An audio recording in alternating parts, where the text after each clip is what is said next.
This is the Thoughts from a Page podcast, and my name is Cindy Burnett. Each episode, I interview authors about their latest works, and others in the book world about their jobs, what those jobs entail, and the books that they love. For more book recommendations, check out my earlier episodes and my website, thoughtsfromapage.com, and follow me on Facebook and Instagram at Thoughts From a Page. This is my last episode of 2021, and I want to thank each and every one of you who listened to my podcast this year. I really appreciate your support. I also want to say a huge thanks to the scores of people who have shared about the podcast on social media. Your posts have really helped this show grow. Last, thanks to everyone who reviewed my podcast on any platform. I read every one of my reviews, and they always make me so happy. In addition to helping my show grow by pushing the show up in all of the various algorithms, the reviews are also on my website, and I rotate highlighting various ones on the front page of my website. They mean a lot to me, so thanks for taking the time to post a review. My very last thanks goes to Maggie Garza of HTX Real Estate Group, who has sponsored my podcast for the last 6 months. Her generous support allowed me to outsource some of the behind-the-scenes items so that I could focus on the podcast's content. Thank you, Maggie. Today, I am chatting with one of my recurring guests, Elizabeth Barnhill. We are chatting about one of our favorite genres, historical fiction, and the books that have stayed with us in that genre. Elizabeth is the book buyer for the independent bookstore in Waco, Texas, Fabled Bookshop and Cafe. She graduated from Baylor University and worked for 20 years as a speech pathologist before turning her lifelong passion of reading and books into her dream job when Fabled opened in 2019. Elizabeth spends her days reading as many upcoming releases as possible and hosting events at Fabled. You can find her on Bookstagram at Waco Reads. I hope you enjoy our conversation. And now for a quick break. For the last year, I have been focusing more on my health and eating habits. In connection with that, I have started drinking AG1 in the morning. When I started drinking AG1 daily, I could feel a real difference in my health and energy levels. That is because AG1 is a foundational nutrition supplement that supports your body's universal needs like gut optimization, stress management, and immune support. Since 2010, AG1 has led the future of foundational nutrition, continuously refining their formula to create a smarter, better way to elevate your baseline health. I recommend AG1 to all of my family and friends because the company has a team of doctors and scientists. It is tested for 950 contaminants and is NSF certified for sport. It is formulated based on the latest science, and it maintains high quality standards. Thanks AG1 for sponsoring my show. AG1 is a supplement I trust to provide the support my body needs daily. If you want to take ownership of your health, it starts with AG1. Try AG1 and get a free 1-year supply of vitamin D3K2 and 5 free AG1 travel packs with your first purchase. Go to drinkag1.com/thoughtsfromapage. That's drinkag1.com/thoughtsfromapage. Check it out. And now back to my show. Welcome, Elizabeth. How are you today? I'm great, Cindy. How are you? I am great, and I'm so glad you're here. We have not chatted books in a while, and so I'm really looking forward to this discussion and the books that we think are wonderful historical fiction books to recommend to people. Yes, I had fun kind of going down memory lane, thinking about all my favorites over the years. I did too, and in fact, my list changed, and even once I told you I had it finalized, I made about 3 more changes this morning. So it's hard to narrow it down. 15 seems like a lot until you actually sit down and try to make your selections. Yeah, I think we'll have to do a part 2 at some point because mine I definitely had to cull down at least by half. Yes, I think a part 2 would be very welcome at some point. I feel like 2021 has been an amazing year for books, and so I'm really looking forward to 2022 as well. There are so many books coming out, and I know you're feeling the same way, starting to try to dive into them. Yeah, so it's kind of quiet right now in the book industry. Not a whole lot of books are coming out, so I'm eagerly anticipating the beginning of the new year. I already have a 5-star book that comes out the first week of January, and I can hardly wait to talk about it. That's a great way to start the new year. For sure. So for today's historical fiction list, we decided not to talk about any book that had come out in 2021, but instead to look back a little farther. So they could have come out any time period prior to 2021. I think you have some that go back farther than mine, but I think my oldest one is maybe 10 years ago. But we just kind of went through and picked books that we love to talk about and that we still think about and that we like to recommend to people. Yeah, I think most of mine are from maybe the last decade. I do have one from the 1980s that I still think about frequently, especially in the wintertime. Oh, now I'm so curious to hear what it is. Well, why don't we get started? We'll alternate like we always do, and you can go first. My first selection is The Light Between Oceans by M.L. Steadman. This book is set in Australia in 1926. I have several books on my list that are set in Australia. That is, for some reason, it is a setting that really speaks to me. This book was just gorgeously written. I felt this impending sense of doom and heartache throughout the entire book. I couldn't wait to put it in my friend's hands just to have someone else to talk to about this book. So it does take place after World War I. We have Thom Sherborne, who was a fighter or soldier in the war and decides he wants to work at a lighthouse. So he gets the job as a lighthouse keeper on Janus Rock, which is, I think, about a day's journey by boat from the shore of Australia. He finds a beautiful, young, loving wife named Isabel to marry, and they start their life on Janus Rock, on the lighthouse.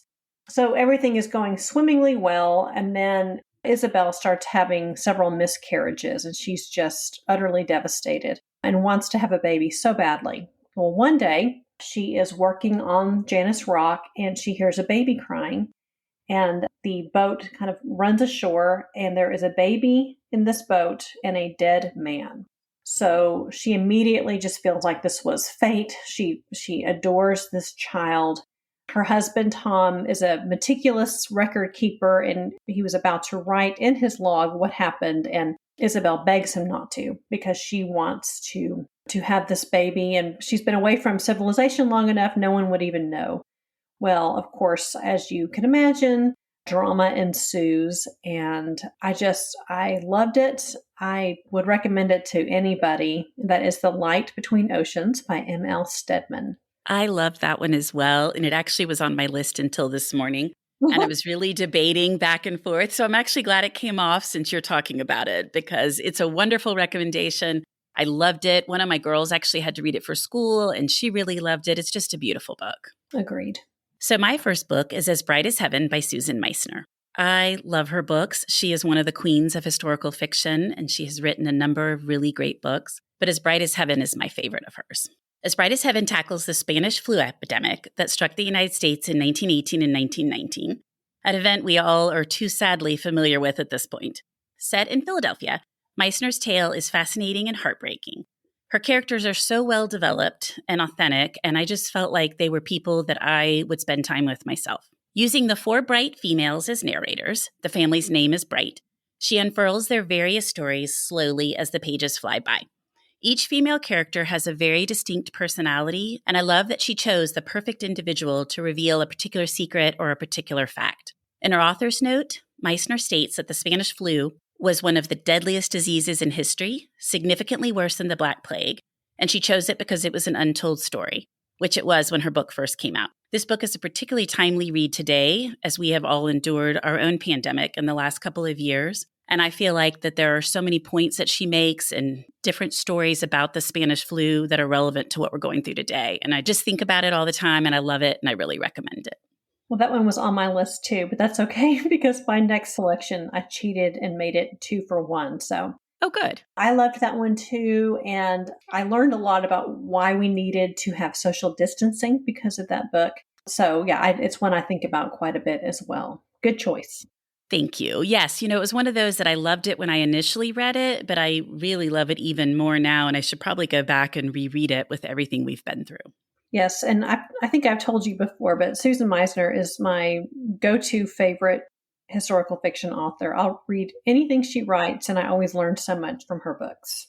I knew she was, and then you just did one of your Thursday thoughts about her most recent book. Yes, I actually talked about it today. The Nature of Fragile Things was one of my favorite books of this year. And that took place during the 1906 earthquake in San Francisco, and it was fabulous. Yes, it was. And again, taught me so much about a time period that I didn't know nearly as much about as I now do after I finished her book. So my next selection is a 2 for 1. That is The Bookwoman of Troublesome Creek by Kim Richardson and Giver of Stars by Jojo Moyes.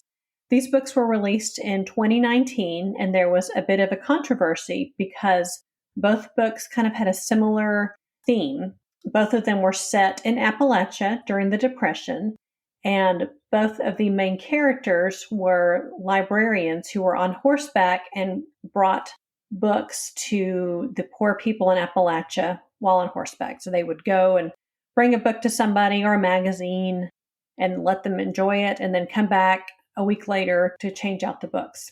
So I actually, for my personal book club, we did both of these books and kind of compared and contrasted them. There is thought that perhaps Jojo Moyes took some information from the Bookwoman of Troublesome Creek, but it's not been proven, and I don't think that really went anywhere. But it's kind of interesting, the similarities. So it's kind of fun to read both of them and decide for yourself.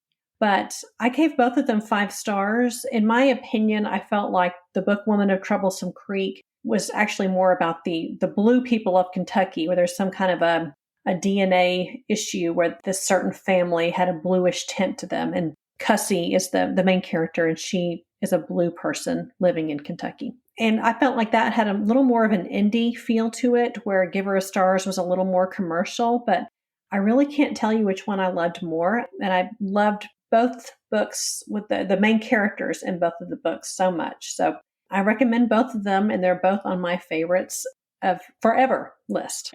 My next one is The Book Thief by Marcus Zusak. And I'm realizing as I'm mentioning it that it is definitely more than a decade old. I think maybe it came out in the mid-2000s, but it's definitely been more than 10 years, so I misspoke earlier. But this is one of my all-time favorite books, actually. So The Book Thief is set in 1939 Nazi Germany. By her brother's graveside, Liesel's life is changed when she picks up a single object, partially hidden in the snow. It is a gravedigger's handbook left behind there by accident, and it is her first act of book thievery. So begins a love affair with books and words as Liesel, with the help of her accordion-playing foster father, learns to read. Soon she's stealing books from Nazi book burnings, the mayor's wife's library, and wherever else there are books to be found. What I really liked about this book is that it's told from the unique perspective of death. I found it to be a stunning and evocative masterpiece. His characters are courageous, and his story focuses on everyday people enduring Nazi rule in a small town outside of Munich, and the power of books in the written word. I always love stories that deal with the power of books and the written word. Frequently chilling and often heartbreaking, the novel doesn't shy away from describing the horrors of war. However, it ultimately champions the human spirit and its refusal to be cowed by evil. The Book Thief is a tale that I will never forget, and it remains one of the best books I've ever read. I just absolutely loved it. I love that one too. I loved the unique way it was told. I loved that it was narrated by death. I listened to this book on audio with my children in the car, and they loved it on a road trip when they were little. So it's one that's near and dear to my heart as well. Both of my girls have read it and loved it, and then we all went to see the movie together, and it's one of the few times where I felt like the movie actually did a pretty good job with the book. Mm-hmm. And I also love that it seems like all 3 of my children, that was required reading during one of their English classes in middle school. So I think that's a whole lot more fun than some of the other books that are traditionally required reading for that age group. I agree completely. All right, my next book is Homegoing by Yaa Gyasi. I read this book, I guess it came out 4 or 5 years ago, and it reminded me of the book Roots by Alex Haley, which is a lifetime, maybe top 3 or 4 books that I've ever read. So one thing I love in historical fiction is multi-generational stories where you see what happens with one generation and then the next generation takes over, then the next generation. And that's what we find in Homegoing. So it starts off in the 18th century in Ghana. And there are 2 half-sisters named Effia and Essie who are born in this village. Effia is married off to an Englishman and lives in comfort in the palatial rooms of a Cape coastal castle. What Effia does not know is that her half-sister Essie is imprisoned beneath that castle while she lives there and sold into slavery. So in the story, it goes from Ghana to the South during the Civil War. It talks about the Great Migration. It talks about the coal mining industry in Pratt City, Alabama. Yaa Gyasi actually immigrated to Alabama when she was young. And also it talks about the jazz clubs in Harlem and goes all the way up to present day. And I loved seeing the impact of each generation on the next, which was very similar to Roots to me. So I love Homegoing. If you've read it, I recommend Roots by Alex Haley. If you've read Roots and loved it, I would recommend Homegoing by Yaa Gyasi. I always hear how good that book is, and I need to get to it. So my next is The Chanel Sisters by Judith Little, which just barely qualified because it came out like on 2 days before 2021. But I loved it, so I'm going to include it. This gorgeously written book chronicles the lives of Antoinette and Gabrielle Coco Chanel from their early years at the convent orphanage in Abyssine, France. Their time at the orphanage left such a lasting impression on both girls and forged determination in Coco to create a better life for herself and to seek entree into the upper-crust society who refused to accept her. From the days of their hat shop at Rue Cambon in Paris to the years after the war, Little tells the story through the eyes of Antoinette, detailing their friendships, their romances, and their successes in the fashion business. I love that in her author's note, Little includes engaging tidbits about Coco Chanel's inspiration for her iconic double C logo, which recreated the interlocking loops in Abyssine stained glass, and for her jewelry, which copied the patterns found on the orphanage's stone floors, and the rosaries worn by the nuns. I just thought this book was beautifully written. I loved the focus on Antoinette because I didn't even know Coco had a sister. And I just felt like she recreated their world and how the business came about, and all of these details about Coco's early years that then come out in her business and later years in Chanel and some of the different things that I referenced before. So I just think it's a wonderful read, and I tell people to read it all the time. I love that book too. I thought it was so well done. I learned so much. And one of my very dear friends is kind of very fashion forward. And I gave her my copy, and it was her favorite book of last year. So it was one, and she actually picked it for our personal book club as well. So that's a great recommendation. Oh, that's good to hear that somebody that actually is really into fashion enjoyed it as well. I could see where you would, learning all of that about Chanel's younger years, stuff that she really kept hidden. Mm-hmm, for sure. All right, my next book is Those Who Save Us by Jenna Blum. This book came out maybe 10 to 15 years ago. It is set during World War II, which is quite the hot commodity, World War II fiction. But of all of the World War II fiction I have ever read, historical fiction, this is my favorite. And I sell this book almost more than any other at Fabled.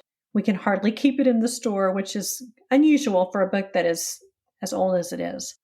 The story is about a woman named Anna Schlemmer, and she is a German woman at the beginning of World War II, and she finds herself pregnant with a Jewish man's baby. And as things slowly begin to get worse and worse, the conditions deteriorate in Germany, you find out what she has to do to save herself, as the title indicates. And it is brutal and it is very tough to read, but I was so moved by this story. So we find Anna Schlemmer, we hear her backstory, but much of the book takes place 50 years later, where she's got a daughter named Trudy, and Trudy really doesn't understand her mother very much. Her mother's very quiet. It's sort of a heartbreaking story. You see, I think she moves to Montana or somewhere in the northern parts of America. She winds up marrying a serviceman, and how the town treats her is just heartbreaking. I don't know. It sounds like very, very sad and heartbreaking, but I loved it. It's one of the best books I've ever read. Top 10 favorite books of my lifetime. That's Those Who Save Us by Jenna Blum. Well, that's very big praise then if it's one of your top 10 reads. Oh, for sure. I just recommend it to anybody. Have you read her latest book, her memoir, Woodrow on the Bench? I have not. No, I'm about halfway through the audio book of Storm Chasers, which is another one of her books, but I've not read her latest. The only one I have read is this memoir, and I loved it. I interviewed her for the podcast, actually, and she's delightful. It was such an interesting conversation. Well, I hope that she knows how much Fabled Bookshop sells her book. So, yes, well, that's very high praise. So my next book is by one of my favorite historical fiction authors, who's Hazel Gaynor. I've read almost every book she's written and loved them all. And my favorite of hers is The Cottingley Secret. So this is about those two girls in the 1920s in England who photographed the fairies. So for years, I have been fascinated with these girls. Anytime there's a story written about them, I read it. I just find it, especially in our day and age, hard to imagine that they fooled everybody, that they had these photographs and everybody actually felt that they had captured fairies on film. While I was familiar with the basic facts of the case or the event, Hazel brings their story to life, including the role of Sir Arthur Conan Doyle in convincing people that the fairies were real. He went to visit them and looked at the photographs and pronounced they were authentic, and then wrote some article about it in a magazine, and that really kind of led everyone to believe that these photos were real. In her dual timeline narrative, Olivia lives in the present day, and after the recent loss of her grandfather, she returns to Ireland to manage the bookshop she inherited from her grandfather. She finds a manuscript written by Frances Griffiths and slowly becomes fascinated with the girl's tale. The second story begins in 1917 when Frances and her mother come to stay with Elsie and her family during the Great War. The girls form a close bond, and when Frances believes she sees fairies, she confides in Elsie, who concocts the idea that the girls should actually photograph the fairies, and the tale takes off from there. Gaynor was able to meet and speak at length with Frances's daughter, which really added depth to the story and authenticity. I loved immersing myself in this enchanting and intriguing tale and learning more about the manner in which the girls fooled the world. Like I said before, I have just always found this to be such an intriguing and fascinating story, and I was so glad that she wrote about it. I read her book last year. Is it Once We Were Brave? When We Were Young and Brave? Yes, When We Were Young and Brave. It was really good. She's a great author. That one was really good too, and in fact, it was almost on my list. But because there are so many World War II stories, and I have a variety on my list, and the Cottingley Secret's kind of a different time period, a different issue that some people aren't as familiar with, I went ahead and went with that one. I think that was a good choice. And we have it on our shelves, and I always look at it and think, I need to pick that one up because it sounds so delightful. I agree. And it's just amazing that she was actually able to talk to Frances's daughter. To me, that, she was able to look at the photos that she had and kind of hear the story from her perspective. I thought that was really cool. Love it. All right, my next one is The Winter Rose by Jennifer Donnelly. This is an odd choice since this is the second book in a trilogy. They're called the Rose Trilogy. But I read this one first, and this one is my favorite of the three, and I don't think it does any disservice to read this one first. This is set in 1900 in the East End of London. The main character's name is India Selwyn Jones, and she's a go-getter woman who is, I think, the first woman doctor to go through her program. She's a very wealthy woman, but decides, to the sadness of her family, to work in the poorest, scariest part of London, the East End, which was famously where Jack the Ripper did a lot of his damage and around the same time period. So she is taking on women's issues and trying to better the lives of these poor people in East London. And there she meets London's most notorious gangster, Sid Malone. He is hard and violent, but very attractive, and kind of the opposite of India, who is very aristocratic and proper. Well, romance ensues. And I love the story I love the historic romance and the actual tale of what India tries to do to help the people in East London. Every time I see this book on our shelves, it makes me so happy, and I couldn't recommend it more highly. It's The Winter Rose by Jennifer Donnelly. I think this one you recommended when Christina and I visited Fable not that long ago. It's a really big book, isn't it? It's very, very thick, yes. I was not familiar with it till you pointed it out then, so I need to add those to my list. Jennifer Donnelly is compared a lot with Susanna Kearsley. I don't know if you read much of her books. One of them may or may not be on my list. We'll have to see. But I just found them thoroughly enjoyable. Okay, good. Well, my next one's a big book as well. It's Dragonfly by Leila Meacham. So I absolutely love this book. And the year that it came out, I was hyping it to everybody. I just think it is so well done. It's another World War II story, something that I just clearly gravitate toward. And this is probably one of my very favorite World War II stories. I just loved the world she created, occupied Paris, just everything that was happening in the story. It was very, very well done. So Leila's incredible World War II saga chronicles a fictional team of young Americans recruited as OSS agents to infiltrate Nazi-occupied Paris. The team is codenamed Dragonfly, and upon arrival in Paris, they disperse and set about fulfilling their unique missions while pursuing their own individual agendas. The genius of Dragonfly is Meacham's ability to vividly portray German-occupied Paris and the treachery that constantly existed for those working to thwart Hitler and the Nazis. Her novel frequently proves the maxim, the best laid plans will often go awry, as each agent must quickly and intelligently adjust to the challenges and unexpected issues that regularly arise. It's a clever, suspenseful, and character-driven novel. Dragonfly is a tour de force and a fabulous addition to the World War II subgenre of historical fiction. That author may or may not be on my list as well. I figured she might be with her other series, which I haven't read, but I just absolutely love this one. All right. Well, my next book is The Exiles by Christina Baker Kline. This was one of my top 2 favorite books of 2020, and it just came out in paperback this year, and I sell it as often as I can.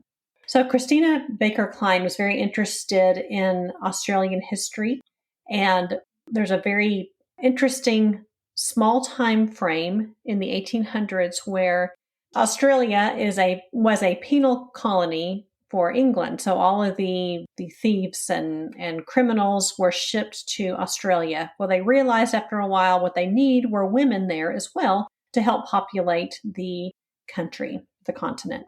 So a lot of women who were accused of petty thefts were shipped to Australia to serve their time there and to help populate the continent. So in this story, our main character is Evangeline. She's just a naive governess and kind of falls into a relationship with the son of her employer. The mother is not very happy about that and accuses Evangeline of a crime she did not commit. So she goes to prison and is shipped to Australia. She there meets several women who were also accused of petty thefts, and I love the friendships in the story. There's a moment in the middle of a story that will make you gasp out loud. It reminded me a little of Les Miserables, a little of The Forgotten Garden by Kate Morton, and I just loved it. I could not put this book down. It is stunningly fabulous. I think that book is probably one of the number one books that was recommended by authors when they come on my podcast, kind of a window of time around the time that it came out. Over and over again, they were recommending that one. Oh, it's just so good. So I have another older book. So clearly I wasn't paying attention to the time frame on my books, because this one is The Guernsey Literary and Potato Peel Pie Society by Mary Ann Schaefer and Annie Barrows. I'm sure this book is familiar to many people, but I just absolutely loved it, so I went ahead and included it. I'm a huge fan of books told in epistolary format. Guernsey, an island off the coast of England, was occupied by the Germans during World War II for a lengthy period of time. Schaefer brings the occupation to life through letters written right after the war ends between a female writer named Juliet Ashton and a resident of Guernsey named Dossie Adams. The Guernsey Literary and Potato Peel Pie Society is a book club consisting of a group of island residents, which was created spur of the moment when several Guernsey residents are found breaking the curfew set by the Germans.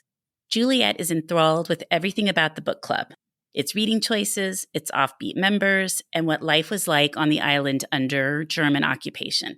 Schaefer focuses on the strength of the human spirit and the importance of community, especially in dark times. Schaefer died before the book was published, and her niece Annie Barrows, of Ivy and Bean fame if you have girls, helped complete the book and get it out into the world. And this is another book where I felt that the movie was decently well done. It has to be hard to translate a book that's written in letters to a movie, but I thought they did a good job. I did too. I watched the movie twice. I was going to say that when you mentioned it. I thought this is one of those rare books that is just as good in the movies. I agree completely. It's always one of those movies that I want to watch again. Mm-hmm. I watched it with my husband, and I watched it with my daughter, and anybody else who wants to watch it, come watch it with me. We'll have a big watching party in Waco. There you go. All right, my next book is 1,000 Splendid Suns by Khaled Hosseini. He wrote 3 books that I'm aware of, maybe 10, 15 years ago. The first one is The Kite Runner, which is his most famous book. Then 1,000 Splendid Suns, and then As the Mountains Echoed. Of the 3 books, this one is far and away my favorite one. It really talks a whole lot more about the plight of Afghan women, which is very, very relevant today. It's a 30-year time frame that this book spans, from the Soviet invasion to the reign of the Taliban to post-Taliban rebuilding. I just was deeply moved by the story of these women, and I think it's almost required reading right now to really get a sense as to what is going on in Afghanistan. I've heard such great things about that one, but I'm always worried it's going to be a little grim or a lot grim. Well, I think it is, but I think it's just reality. And I think it's important for us to really kind of see what is actually going on and what life is like for these women. It's hard to read, but I think it's important. No, I think you're right. And I think that is actually an interesting way to learn what's happening, through story, because I think it just brings kind of that whole world to life and is a little more engaging than reading an article or a nonfiction book about it. I agree. So the next book is one of my all-time favorites as well. It's called The Last Days of Night by Graham Moore. Have you read it? I've never heard of it.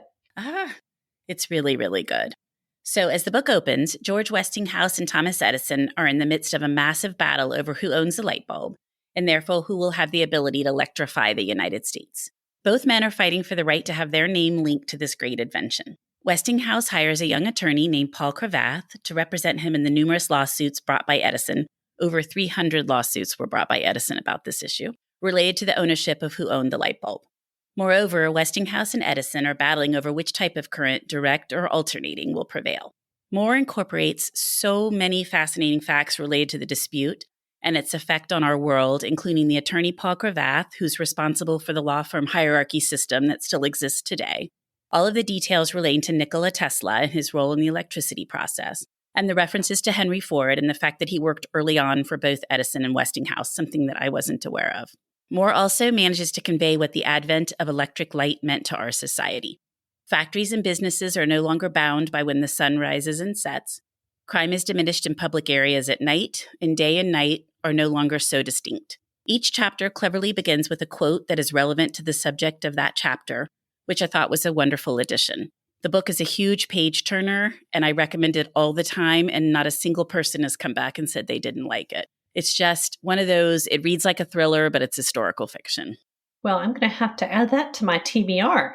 I think you would really like it. It's just so fascinating. How old do you think it is?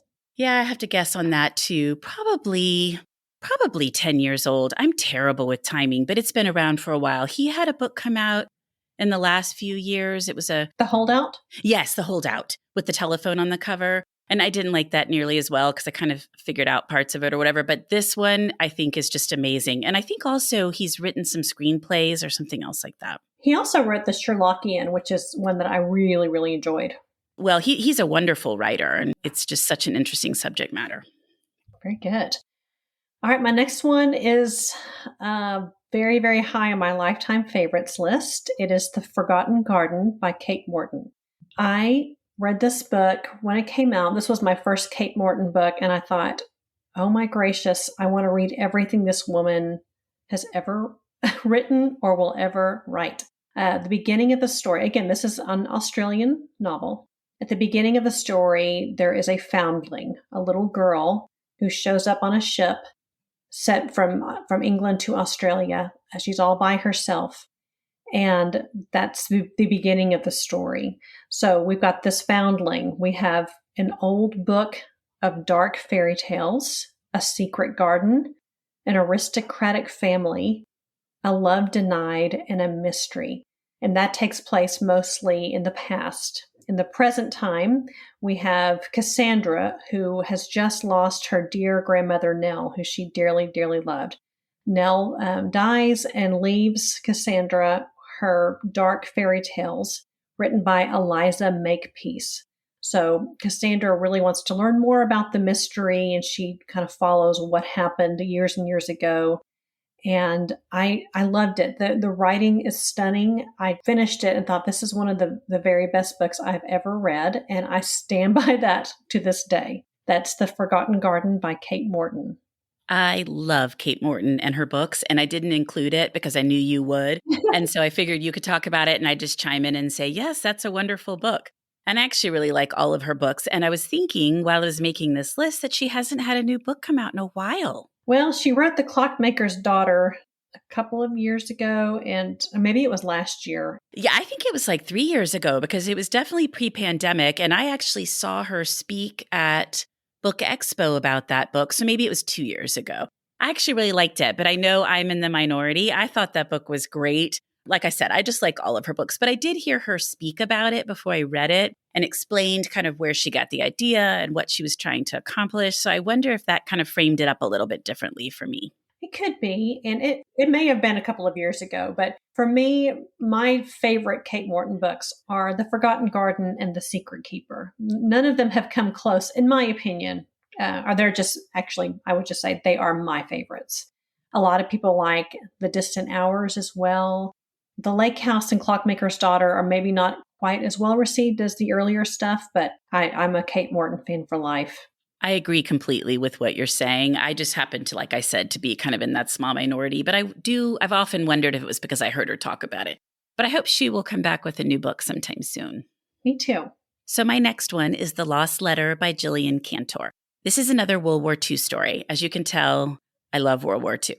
Gillian fashions an intriguing and fascinating tale of resistance to the Nazis, while highlighting the innovative ways resistance workers used to evacuate Jews from Austria. Christoph is a young apprentice to a master Jewish stamp engraver. When his teacher disappears during Kristallnacht, Christoph is forced to engrave stamps for the Germans, and simultaneously works alongside Elena, his beloved teacher's fiery daughter, and with the Austrian resistance to send underground messages and forge papers. This book is inspired by actual events, and it focuses on stamp engravers who helped the Austrian resistance by sending covert messages in postage stamp designs and forging papers for Jews trying to leave the country. I thought this was just absolutely fascinating. They could actually incorporate designs into postage stamps, which obviously were made a little differently than they're made now because they were handmade then. But what a clever idea, and what a way to get things by the Nazis. She also uses a dual timeline format, World War II and the present, and ties them together seamlessly in one of the best examples that I've ever seen of weaving two timelines together. Sometimes that works really well and sometimes it doesn't, and she just did a master job here. But it's just a beautiful book, and I absolutely loved it. I'm not familiar with that one either. She has a new book coming out in January that's on the Indie Next list, and it's a Gatsby retelling, I think. Oh, yes. Yes. What is it called? Great Goddesses? I'm not sure because I'm not really a Gatsby person, so I haven't read it, but it's got a great cover, but it's just not really on my list. But I did think she did a beautiful job in The Lost Letter. My next book is The Winter Sea by Susanna Kearsley. I knew that was going to be on your list. I was like, I know it's coming. Oh, yes, I have two of my favorites have the word winter in the title. I read this book. I remember I was in the car pickup line for my children when they were in elementary school. So it's been a long time. But it was one of those where I thought, I just need y'all to not get in my car for a little bit because I've got to finish this book. This was my first book by Susanna Kearsley. I've read several since then, but this is far and away my favorite. It's got a gorgeous cover, a redheaded woman's back on the cover, and we sell quite a few at Fabled. If you come to the store, just rest assured I will try to put this one in your hands. So it's kind of a hard one to describe. It's a dual timeline. There is a woman named Carrie McClelland who is an author. She wants to write a story about the Jacobite revolution that took place in the early 1700s. She had an ancestor in her family who was alive at that time. So she decides she's going to immerse herself in the atmosphere. So she goes to Slains Castle in Scotland to write the story. So she starts writing what she believes is a fictitious tale. And she quickly finds out that actually the things she's writing about actually happened. So she's kind of wondering if this is sort of an ancestral memory. How in the world is she writing these things out of her brain that actually occurred? So there is a wonderful romance in this story, great history, great atmosphere. I loved this book so much. And I will say I was very excited that she had a follow-up to the story called The Vanishing Days that published this fall. And it was not one that I really enjoyed, sadly. So I would probably steer you clear of that one, but just enjoy The Winter Sea for what it is, a standalone, fabulous novel. I have read a couple of her books, her older ones, and really liked them. I haven't liked her newer ones as well either. My next one is The Lost Vintage by Anne Ma. Now, clearly, I do love World War II because every single one of these books I feel like is another World War II story. So The Lost Vintage is a beautifully crafted tale focusing on the French resistance during and after the war. In the present-day tale, Kate is studying to pass the Master of Wine examination and travels to her family's estate in Burgundy to attempt to master the Burgundian vintages. While there, she uncovers a hidden room filled with World War II resistance pamphlets, and a vast amount of valuable wine. Spurred on by her discovery, Kate delves into her family's past and uncovers a great-aunt named Helene, who was expunged from the family's history because she had been labeled a collaborator following the war. Ma's novel addresses the way France dealt with collaborators, particularly women, following the war, and the way these women were treated once denounced as collaborators, with or without evidence. Once they were denounced, they were immediately punished without any kind of trial much of the time.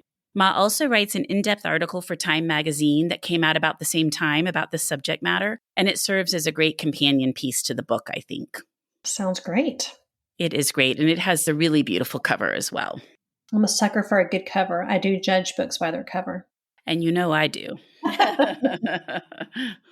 All right, my next book is The Shoemaker's Wife by Adriana Trigiani. I adore this author. She wrote the Big Stone Gap series, which I just absolutely poured through, 15, 20 years ago, something like that.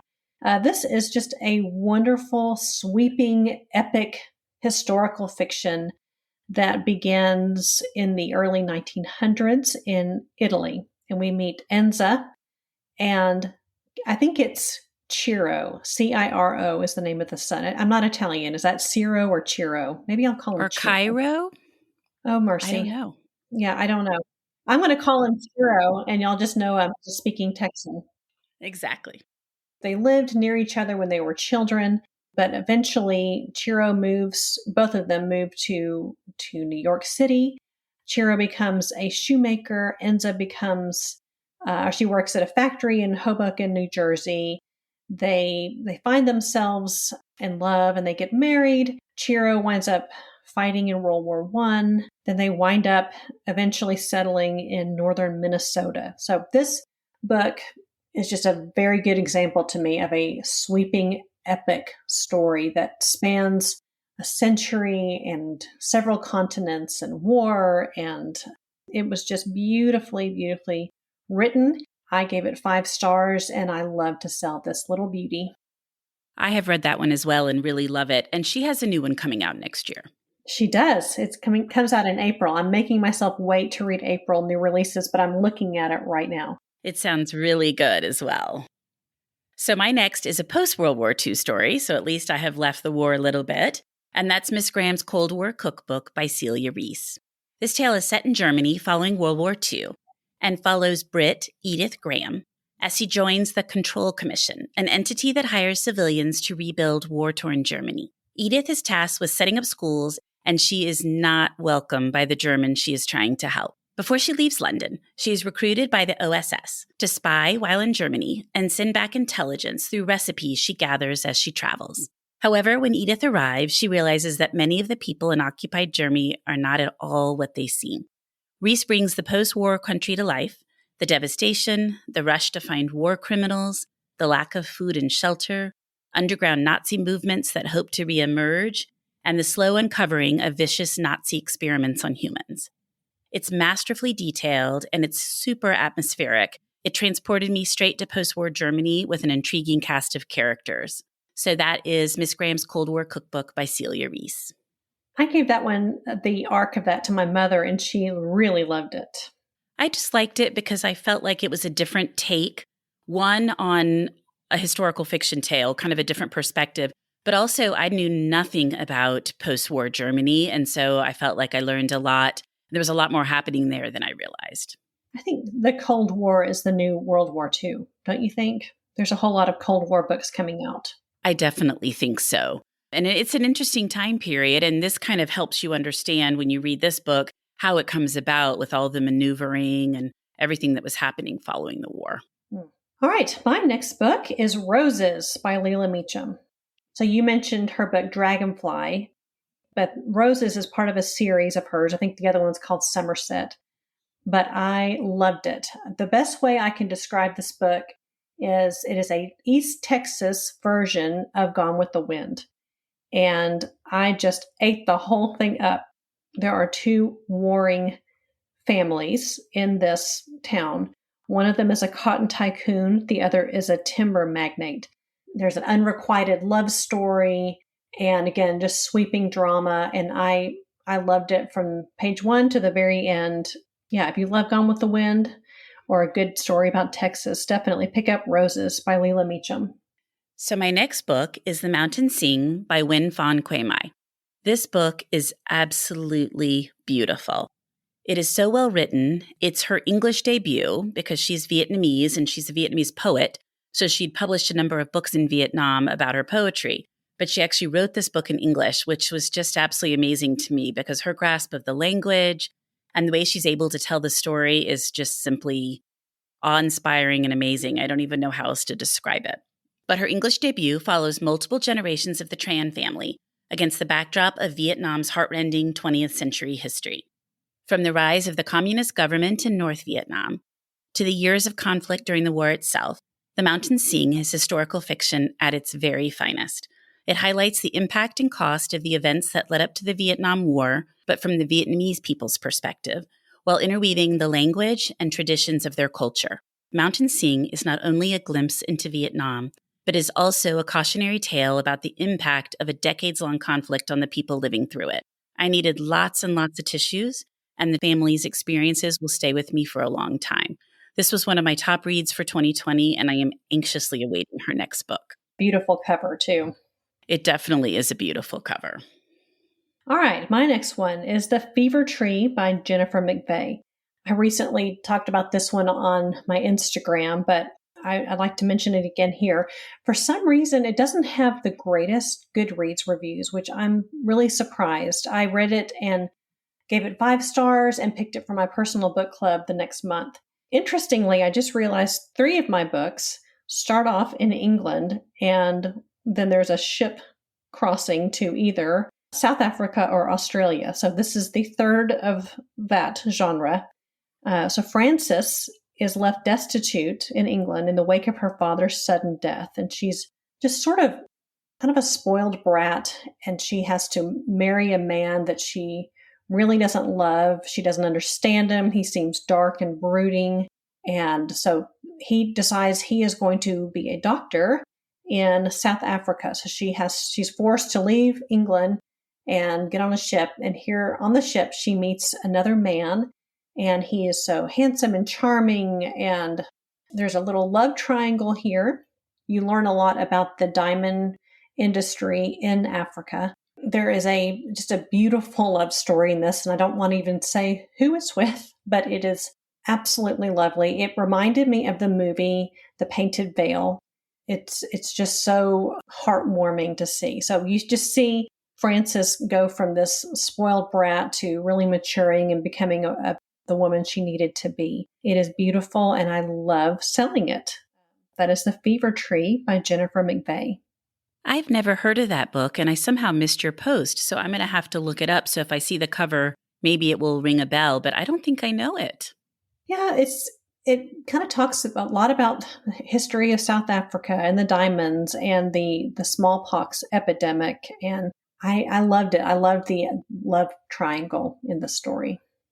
So my next one is News of the World by Paulette Giles. Set in post-Civil War era Texas, Giles tells the story of Captain Jefferson Kyle Kidd, an aging veteran of several wars who travels across Texas reading the news to various towns and communities.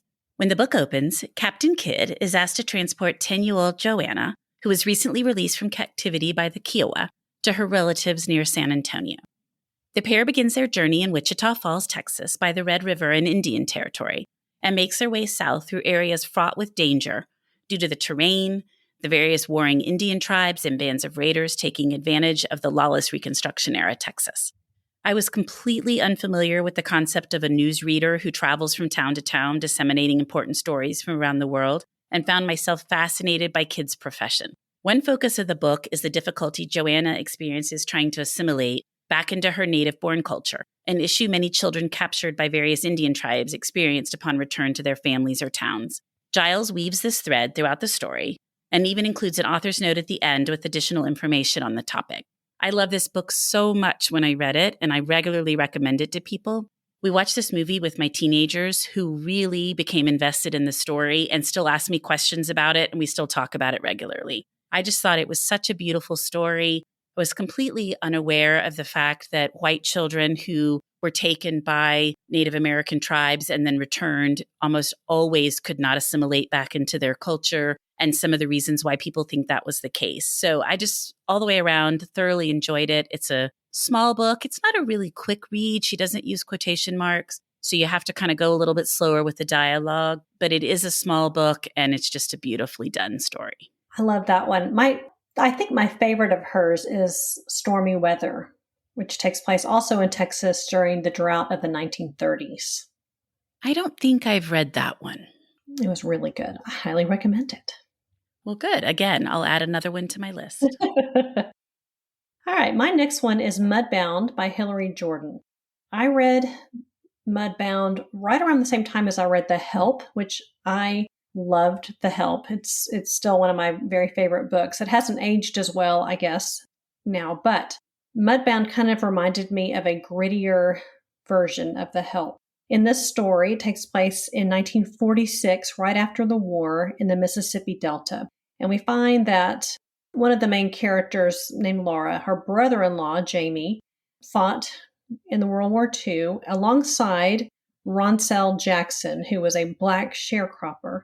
But they were basically brothers in arms during the war and came back to the Mississippi Delta, where Jim Crow is still very, very present. So they go from being very, very close friends to this white man and black man trying to navigate the Jim Crow South. So in the story, all the men and the women in each family relate their versions of events, and we are drawn into their lives as they become players in a tragedy on the grandest scale. Barbara Kingsolver, who I really, really love, gave her just Hilary Jordan a whole lot of praise. She said, our characters walk straight out of the 1940s Mississippi and into the part of my brain where sympathy and anger and love reside, leaving my heart racing. They are with me still, and I feel the same way as Barbara Kingsolver. I love her blurb. That's just beautiful. Mm-hmm. I think there was maybe a TV series about it or a Hulu show, but, I always think the book is better. I do too, though I keep saying today, actually, that the movie is held up decently well, and I sort of think I usually say I never think they do, but the three I've mentioned today, the movies haven't been bad at all. Yeah, those are the exceptions. Exactly. So my next one is The Only Woman in the Room by Marie Benedict. This is my favorite Marie Benedict book by far.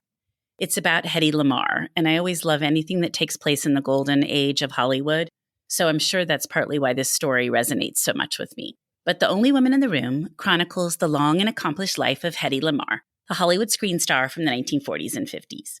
Escaping her Nazi-affiliated husband in the dead of night, she arrives in Hollywood, where she launches the acting career for which she is well known. Unable to forget the horrors that she witnessed in Austria, she recruits a partner and they quietly begin working on an invention that she hopes will help the United States with the war against Germany. While the U.S. Navy did not adopt her invention until the 1960s, partly because she was a woman, boo, their work eventually led to the creation of Bluetooth and ultimately Wi-Fi in the cell phone, and they were both inducted into the National Inventors Hall of Fame in 2014. While I was familiar with Hedy Lamarr's acting career, I had absolutely no idea that she had also contributed to an invention that we all rely on today. So I just felt that part of the story was absolutely fascinating, and Source Books did a beautiful job with the book. The end papers have all of these math computations, and it's just so well done. That is my favorite of her books as well. It's not even close. All right. Because I had 2 for 1, this is my last book to recommend today. And it is also the oldest of the books I brought. It was published in 1981, and that is Follow the River by James Alexander Thom. I think about this book every winter, and I'll tell you why. It is the fictionalized true story of Mary Ingalls, not that Mary Ingalls, another one. She's 23 years old in the 1700s, married and pregnant, when Shawnee Indians invade her settlement in Virginia, and it's very violent at the beginning. Men and women, babies were killed in this invasion, and Mary is taken captive. So the Shawnee Indians put her on the back of a horse and travel 1,000 miles away to where they were settling. She lives there for a while. She's treated very well, but she misses her family. So one day she escapes and travels the 1,000 miles from, I think it was Ohio, present-day Ohio, to her home in Virginia by following the river. She kind of was able to watch where she was going when the Indians took her away, and she was able to go back. Obviously, no GPS, no map, nothing. She followed the river. And the book talks about, I just remember scenes where she's barefoot and it's freezing outside and she's walking in the snow barefoot. And there's been a couple of times where it's been really cold outside and I've gone to get the paper and I'm barefoot. And I think, good grief, Mary Ingalls did this for 1,000 miles. I need to stop belly aching about how cold I am. As legend has it, when Mary Ingalls returned to Virginia, her hair was completely white from all the stress of this ordeal. And the Shawnee Indians knew her story and were so in awe of what she did, they left her alone for the rest of her days. So it is a really, really interesting story. Again, my personal book club chose it years ago, and it's one that just makes me happy to see on our shelves. You could pair that with News of the World with a similar subject matter. Absolutely. And you can also pair it with a nonfiction, the book Tribe by Sebastian Junger, who talks a lot about people who were captured by Indians who really kind of preferred that way of life from their English bringing up, or English culture. Okay, so I still have 2 left since you did your 2 for 1. So my 14th book is The Stationery Shop by Marjan Kamali. The cover on this one is what first caught my attention as soon as I saw it. It's intricately done with Persian designs and the colors, these rich jewel tones. It's just stunning. It is about Roya and Bahman, and they meet and fall in love in a neighborhood book and stationery shop in 1953 Tehran. The night before their wedding, the pair agree to meet at the town square, but violence breaks out related to the Iranian Revolution, and Bahman disappears. Decades later, a twist of fate reunites them and offers Roya the opportunity to question Bahman about his whereabouts over the years and his seemingly easy ability to disregard their relationship. The stationery shop focuses on the power of love and its ability to endure both distance and time. It is a truly stunning story that has stayed with me, and I think about these characters from time to time still now. Have you read this one? Yes, I have. I loved it. I loved the love story in the story. I agree. And I just loved learning a little bit more about kind of the precursor to the Iranian Revolution and what it was like in Tehran in the 1950s. Yeah, sometimes I think I don't really enjoy our life with cell phones, but a lot could have been prevented if they'd had cell phones. Exactly. Which always kind of makes me laugh when I ask authors sometimes like why a book is set in the 80s or 90s, and they're like, because there was no cell phone. It ruins a lot of stories. Mystery's gone. Exactly. So my last one is The Woman Before Wallace by Bryn Turnbull. In her debut novel, Turnbull tells the story of Thelma Morgan. Thelma is the American woman who was involved with Prince Edward before he took up with Wallace Simpson and made history by abdicating his throne for her. And in fact, Thelma is the woman who introduced Wallace to Prince Edward. While the portions of the book detailing Thelma's relationship with the Prince of Wales are captivating, my very favorite parts are those that include Thelma's twin sister, Gloria Morgan, spouse of Reggie Vanderbilt, son of Cornelius Vanderbilt II and Alice Vanderbilt. Gloria and Reggie were only married for 2 years before he died from cirrhosis of the liver, but they had one child, the renowned fashion designer and socialite Gloria Vanderbilt. After Reggie's death, Gloria Morgan Vanderbilt was eventually sued for custody of her daughter Gloria by her sister-in-law, Gertrude Vanderbilt Whitney, founder of the Whitney Museum of American Art. The sweeping historical fiction tale provides a fascinating glimpse into an earlier era. And Bryn has a new book coming out in February 2022 about Olga Romanoff, and I have already read it and can't wait to start recommending it to everyone. But back to the Vanderbilts, I pretty much love any story that the Vanderbilts are in, and I guess because there were so many of them, they have their fingers in so many different things. Like I didn't realize until I read this book that Gertrude Vanderbilt had married a Whitney and that they had founded the Whitney Museum and that there was all this drama related to Gloria Vanderbilt in her early years. And I've subsequently read Anderson Cooper's book where he talks more about that. But it's just amazing to me all of the things the Vanderbilts were involved in. Yes, I have a connection with that because my parents were married and lived in Newport, Rhode Island, and their gorgeous summer mansion, the Breakers, is there, and it's just crazy to look at. This huge, gorgeous mansion that they lived in 10 weeks of the year. So it's definitely an interesting family, and there's so many interesting stories. But the story of the fight for custody of Gloria Vanderbilt may be one of the strangest most bizarre stories I'd never had heard about until I read this book. I agree completely.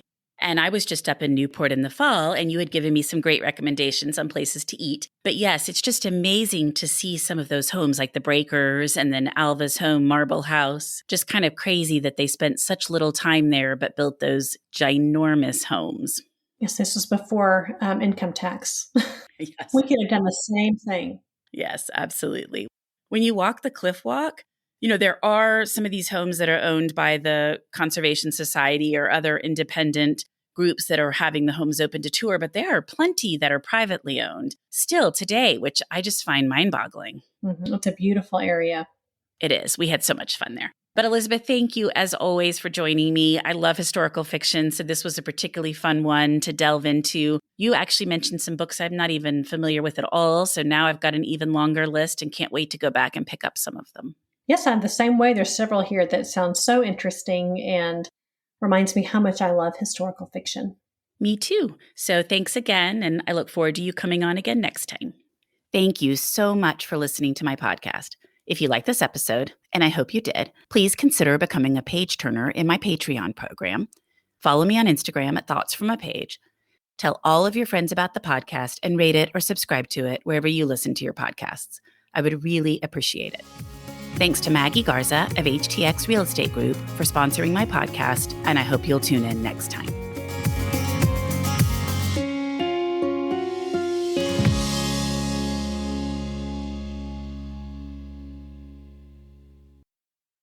Women's Running Stories, where we explore the intersection between running and life. Because every woman who is committed to a running journey has a story to tell, and this is where you'll find those stories. I am host and producer Cherie Louise Turner. I'm a 53-year-old runner, and together with original music by musician and runner Cormac O'Regan, we bring these inspirational stories to life. Please join us to fuel your adventures.